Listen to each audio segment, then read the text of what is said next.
Accident कमी करण्याकरता जी काही उपाययोजना केलेल्या आहेत त्याही अत्यंत चांगल्या आहेत। विशेषतः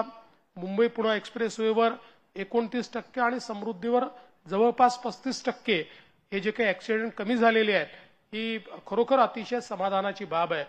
आणि मला असं वाटतं की आता या ठिकाणी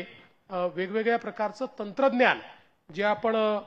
वापरतो आहोत त्या तंत्रज्ञानामुळे अलीकडच्या काळामध्ये आपल्याला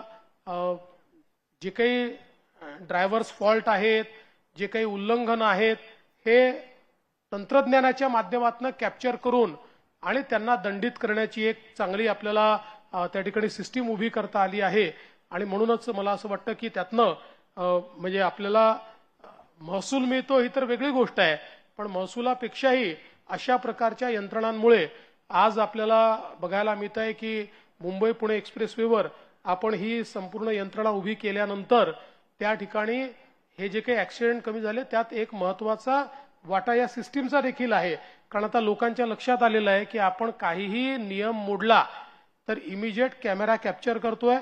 आणि कॅप्चर करून थेट आपल्याला जो काही दंड आहे तो आपल्या घरीच पाठवतोय। त्यामुळे आता पोलीसवाला आहे की नाही आहे, तो पाहतोय की नाही आहे, अशा प्रकारची कुठलीही व्यवस्थाच नाही, तर थेट या ठिकाणी दंड होत असल्यामुळे एक दोन वेळा दंड भरल्यानंतर लोकांच्या लक्षात येतं की आता या रस्त्यावर ऑटोमेटेड सिस्टीम सगळी असल्यामुळे आपण कुठलेही उल्लंघन करू नये